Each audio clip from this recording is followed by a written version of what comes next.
Hello everyone, আজকে আমরা কয়েকটি সহজ ছোট বাক্য শিখব। তাহলে চলুন শুরু করা যাক। কোথায় গিয়েছিলে? Where did you go? ধরুন একজনকে বলতে চাচ্ছেন যে কোথায় গিয়েছিলে, তখন আপনাকে ইংরেজিতে বলতে হবে where did you go. Where did you go.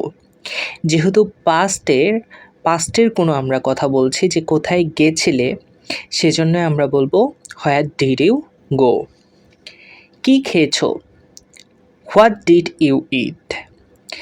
এবার ধরুন একজনকে জিজ্ঞাসা করছেন কি খেয়েছো, যেহেতু সে খেয়ে ফেলেছে তারপরে আপনি জানতে চাচ্ছেন যে কি খেয়েছো, সেজন্য আমরা পাস্ট টেন্সে বলবো যে what did you eat. What did you eat. কখন করেছো? When did you do? এবার ধরুন কেউ একটা কাজ কখন করেছে সেটা সম্পর্কে আপনি তার কাছ থেকে জানতে চাচ্ছেন, তাই তাকে প্রশ্ন করছেন কখন করেছো। তো এমন বাক্যকে ইংরেজিতে বলতে হবে when did you do. When did you do. কেন গিয়েছিলে? Why did you go? এবার ধরুন একজনকে প্রশ্ন করছেন বা তার কাছ থেকে জানতে চাচ্ছেন যে কেন গিয়েছিলে, তো কেন গিয়েছিলে এই বাক্যটিকে ইংরেজিতে বলতে হবে why did you go. Why did you go. কার সাথে গিয়েছিলে? উইথ হোম ডিড ইউ গো?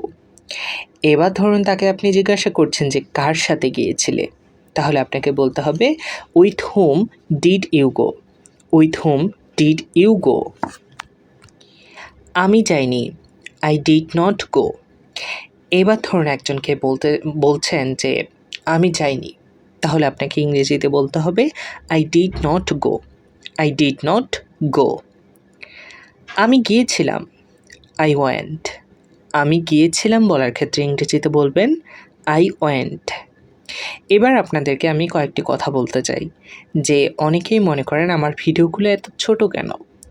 আসলে অনেকেই বড় ভিডিও দেখে বিরক্ত হন জন্য আমি সবসময় চেষ্টা করি ছোট ভিডিওর মাধ্যমে আপনাদের অনেক কিছু শেখানোর। সে এসেছিল, হি অথবা শি ক্যাম।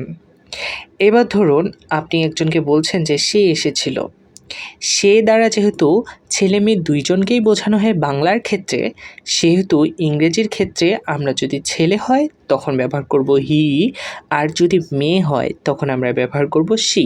সেজন্য আমরা দুটি উদাহরণ এখানে দেখানোর চেষ্টা করেছি।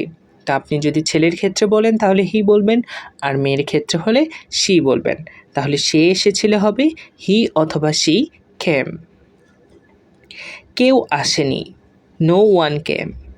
এবার ধরুন কেউ আসেনি এমন একটা বাক্য আপনি বলতে যাচ্ছেন একজনকে, তাহলে ইংরেজিতে বলতে হবে নো ওয়ান ক্যাম। নো ওয়ান ক্যাম। কেউ খায়নি, নো ওয়ান ইট। এবার ধরুন একজনকে বলতে যাচ্ছেন যে কেউ খায়নি, তো আপনাকে ইংরেজিতে বলতে হবে নো ওয়ান ইট। নো ওয়ান ইট। এবার আপনার কাছে আমার প্রশ্ন যে আপনি এই ভিডিওটি দ্বারা কি শিখলেন?